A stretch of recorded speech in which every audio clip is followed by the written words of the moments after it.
Hey there, Grumpy Old Fart here. I'm doing an Unexplained Artifacts video on crystal weapons. I did a video a while back about the crystal skulls. Go and check that video out. For the most part, crystal weaponry is relegated to the realm of science fiction and fantasy lore. Most crystals are not suitable for making into weaponry because the crystal is too brittle. The harder crystals, diamonds for example, are generally too expensive to turn into weapons, and primitive man really didn't know how to shape them that well. When some archaeologist digs up a dagger fashioned from pure diamond, I'm sure we'll all hear about it. There's a site in Spain called Valencia de la Concepci.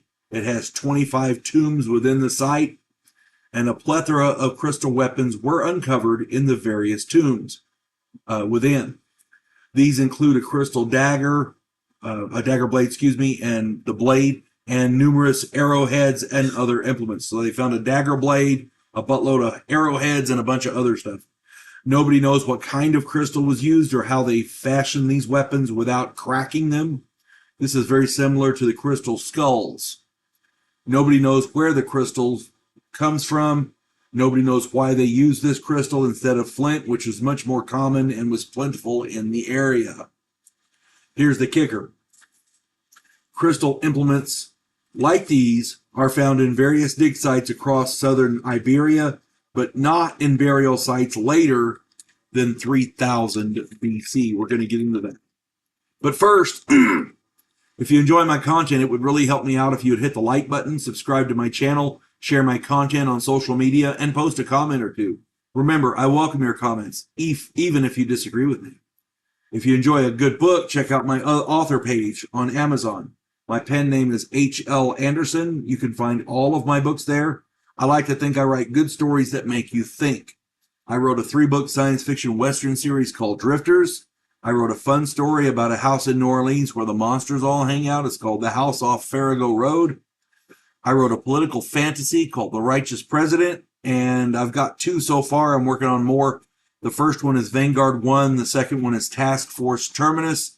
They're a study of humanity from an alien perspective. It's futuristic science fiction space warfare. Hope you get them, and I hope you like them. Now, on with crystal weapons. Evidently, the methods and skills for shaping these crystal objects has been long lost. There are no records or stories of who fashioned them or why. Was there an ancient civilization which predates humans on this planet which had this skill? Who knows? Theories are plentiful. What we do know is that no tomb after 3000 BC has been found with any of these in them. So apparently the ancient peoples knew a lot about it. An interesting coincidence is that the time period in which these objects were fashioned is also the time when many megalithic sites were erected, which, again, begs a lot of questions. Many of those megalithic sites are unexplained. Nobody knows how they were built. Nobody knows how these weapons were forged, were fashioned out of these crystals. Nobody knows how or why these crystal implements were fashioned. It's something to consider.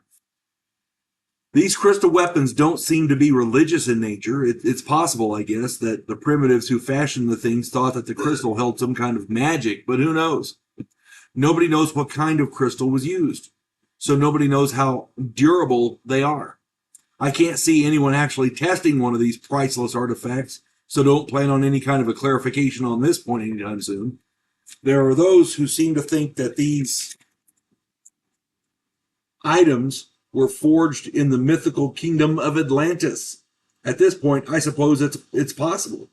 That would presuppose, of course, that Atlantis did in fact exist. Who am I to say it didn't? The fact that all of the tombs these items are found in predate 3000 BC says that someone had the skill to do this before then. But it was somehow lost, or the people who knew it went away somewhere. Were they humans, or was there a species here back then that lived alongside human beings? Or maybe they predated human beings. Who knows? What all of this boils down to is that someone who lived over 5,000 years ago had a skill to fashion these things, and we don't know who they were why they did it, or how they did it. We cannot even tell you the type of crystal that they fashioned these weapons from, or where they got it from. The fact that our modern archaeology and other sciences are clueless about these things says that maybe they aren't so learned after all. One of the things that bugs me is when scientists hide stuff. They lie or whatever. There have been museums caught changing dates on artifacts to fit the official archaeological narrative. I talk about this book a lot. It's called Forbidden Archaeology by Michael Cremo, and it is an absolutely wonderful book. It's got a lot of eye-opening information in there, jaw-dropping information, but it's not. It's not. It wasn't really sanctioned by mainstream science. And the guy who wrote it, Michael Cremo, he's not an author, he's a scientist, so it reads a lot like a technical manual, a scientific journal, a lot of technical jargon. It's a tough read, but it will make your jaw drop. The whole idea that there's a narrative that they're pushing in science is beyond belief. Science should follow the facts. You don't have an end point and try to get there. You find the facts and go where they lead. That's science. Our mainstream archaeology and anthropology and like that, they're not doing that. They have an agenda, and it's infuriating. The fact that we don't even know what kind of crystal these weapons were made from, it boggles the mind. It just boggles the mind. There's something going on that we're not being told. It's that simple. And when scientists say they don't know something, that's embarrassing because they're scientists. They should try to figure it out, you know? Anyway, and we should all know the knowledge should be for everybody.